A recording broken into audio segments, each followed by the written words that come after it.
दोस्तों, अस्सलाम वालेकुम, नमस्कार। मैं आपके सामने फिर से हाजिर हूँ एक नया वीडियो लेकर के। ये खबर बहुत तेज़ी से फैली है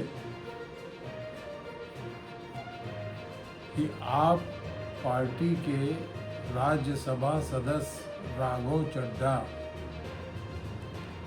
अपने 5 या 6 साथियों के साथ आप छोड़ करके भाजपा में शामिल हो गए। अच्छा, ये खबर जो है, ये लोग जो है वो हैरान है, परेशान है कि भाई ऐसा कैसे हो गया। राघव चड्ढा जो थे वो तो केजरीवाल साहब के बहुत करीब थे और केजरीवाल साहब उनके ऊपर बहुत भरोसा करते थे, और वो भरोसा तोड़ करके वो भाजपा में कैसे शामिल हुए, इसको समझने के लिए मेरे भाई सबसे पहले समझना पड़ेगा कि ये आप पार्टी का जन्म कैसे हुआ, आप पार्टी बनी कैसे। तो शायद आपको याद होगा कि अन्ना हजारे साहब थे, उन्होंने दिल्ली में एक आंदोलन शुरू किया था कांग्रेस के खिलाफ, जिसके अंदर बहुत से लोग जुड़े थे उस आंदोलन में अन्ना हजारे जी के साथ, जिसमें प्रमुख रूप से केजरीवाल साहब थे। और शायद आपको याद होगा, आप लोगों को, कि उस आंदोलन से एक योग गुरु भी बहुत तेजी से चमके थे, जिनका नाम है बाबा रामदेव। वो भी उस आंदोलन से बड़े फेमस हुए थे। यह आंदोलन किसने करवाया था और क्यों करवाया था, अब इसको भी समझना जरूरी है। यह आंदोलन उस वक्त के भाजपा के मंत्री रहे अरुण जेटली साहब ने, और उसमें सहयोग दिया था विवेकानंद फाउंडेशन ने। आरएसएस का पूरा सपोर्ट था। आरएसएस ने इस आंदोलन को शुरू करवाया था, और इस आंदोलन में अन्ना हजारे जी के साथ अरविंद केजरीवाल साहब और उस वक्त प्रशांत भूषण साहब, किरण बेदी जी, मनीष सिसोदिया जी और बहुत से लोग इसमें जुड़े थे, जिसमें से ये जो नाम मैंने लिए, ये 5-6 नाम प्रमुख थे।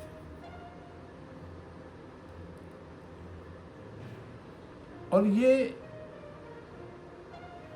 इसलिए बनाया गया था, ये इसलिए किया गया था कि हम जो है वो ये जो भ्रष्ट सरकारें हैं इनको हटा करके और एक स्वच्छ सरकार हम लाएंगे जिसमें भ्रष्टाचार नहीं होगा। और हम दिल्ली में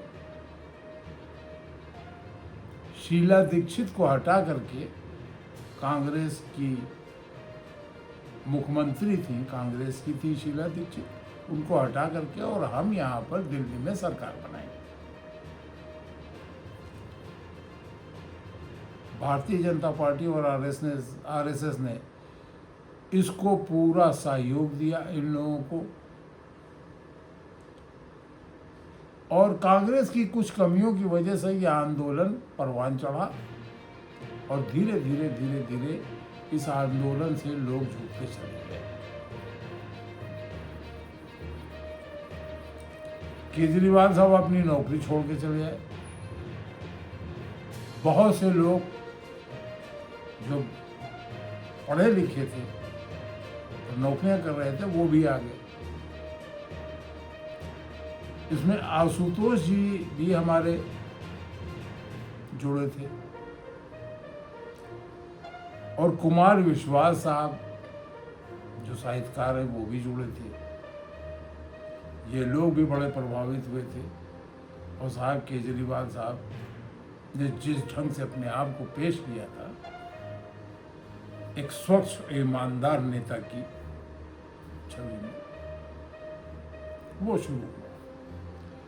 लेकिन धीरे धीरे कुछ ही महीनों में ये भेद खुलना शुरू हो गया कि केजरीवाल साहब जो है वो डिक्टेटर है।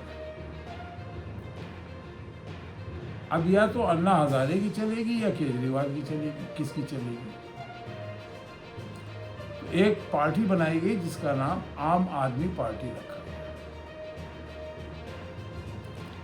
उसके अंदर एक कमेटी बनाई गई और कमेटी में तो जो कमेटी बनाई गई थी उस पे जो है वो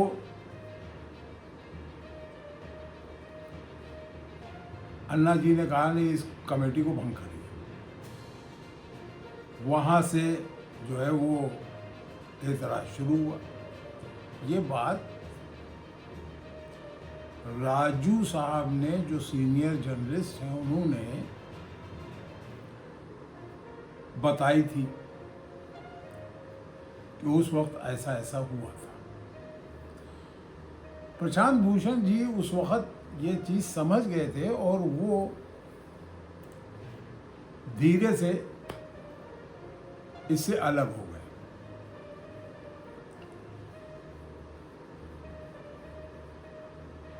फिर उसके बाद और लोगों की समझ में आया कि भाई ये मामला क्या है। हम तो यहाँ आए थे भ्रष्टाचार को खत्म करने के लिए,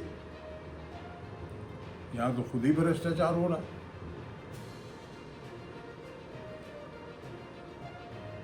अन्ना जी ने जब केजरीवाल जी से कहा कि भाई इतना पैसा इकट्ठा हुआ है तो ये हमारे नाम पे तुमने इकट्ठा किया है, तो इसमें से हमको भी दो कुछ। तो केजरीवाल साहब ने मना कर दिया, नहीं हम तो नहीं दे सकते, हमने तो इतना पैसा यहाँ से आया, इतना पैसा वहाँ से आया, इतना पैसा उनसे लिया। तो जिन लोगों ने हमको सहायता की है, हमको जो है वो फंड अपने पास रखना पड़ेगा और उसको एक उन्होंने बता दिया ये फला फला जो है वो फंड बना करके हम उसमें डालेंगे। हालांकि वो सब फर्जी था और ये पूरा कार्यक्रम चल रहा था जैसे आरएसएस का कार्यक्रम चल रहा है, उसी तरह से इनका भी चल रहा है। अब ये सब चलता रहा। अब आइए राघव चड्ढा जी पे। जब केजरीवाल साहब के ऊपर आरोप लगा कि इन्होंने इतना पैसा जो है वो घोटाला किया है, जिसमें पहले इनके मंत्री जैन साहब जेल गए, फिर सिसोदिया साहब जेल गए, फिर केजरीवाल साहब को जेल भेजा गया, क्योंकि ये आगे देना नहीं चाहते थे और ये सारा पैसा खुद ही रखना चाहते थे। ये यहाँ से केजरीवाल साहब का झगड़ा शुरू हो गया आरएसएस से। अब जब ये बात शुरू हुई तो ये जेल चले गए, तो राघव चड्ढा साहब जो थे वो इनके मेन करता था। और जो पालीवाल थी, स्वाति पालीवाल, ये भी साथ में थी और लोग भी थे। तो जब इनकी सरकार पंजाब में बन गई और पंजाब में जब ये और पंजाब से ये राघव चड्ढा साहब राज्यसभा सदस्य बनाए गए, तो इन्होंने पंजाब में उगाही शुरू की, ट्रांसफर ऑफ पोस्टिंग। उसमें जो पैसा आया वो पैसा जमा होना था हांगकांग या बैंकॉक में, लेकिन वो पैसा चड्ढा साहब ने, राघव जी ने वहाँ जमा नहीं किया और ये पैसा लेकर के वो इंग्लैंड चले गए। अब यहाँ पर से ही फ्रैक्शन शुरू हो गया दोनों में। इनकी पिटाई भी हुई थी, जो सोर्सेस बता रहे हैं, मैं नहीं जानता क्या होगा। उसमें चोटें भी आई थी।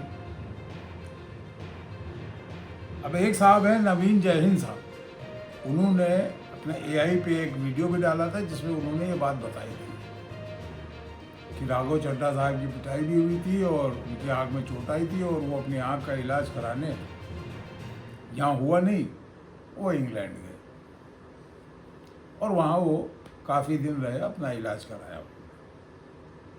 उसके बाद वो यहाँ।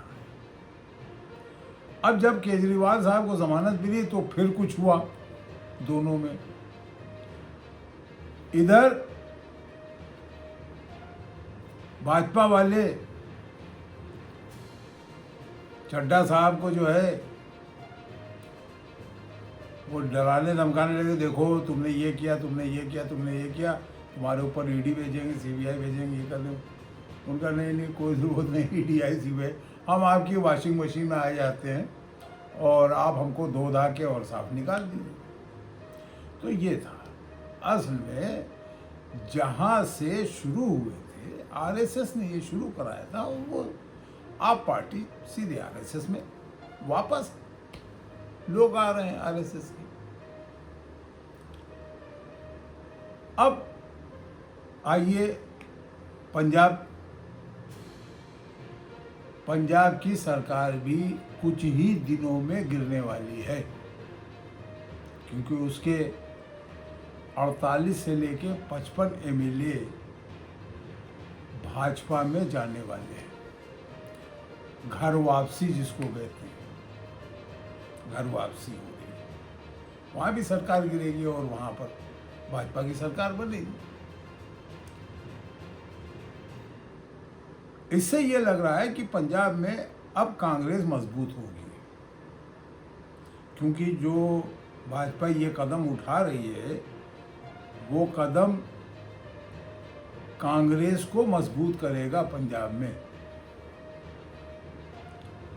आम आदमी पार्टी को तो इन्होंने ख़त्म ही कर दिया। आम आदमी पार्टी बनी थी कांग्रेस की कुनीतियों की वजह से, और कांग्रेस से टूट करके ही लोगों ने वोट दिया था आपको। कांग्रेस से टूट करके ही लोग आप में गए थे और आपको कांग्रेस का जो था वो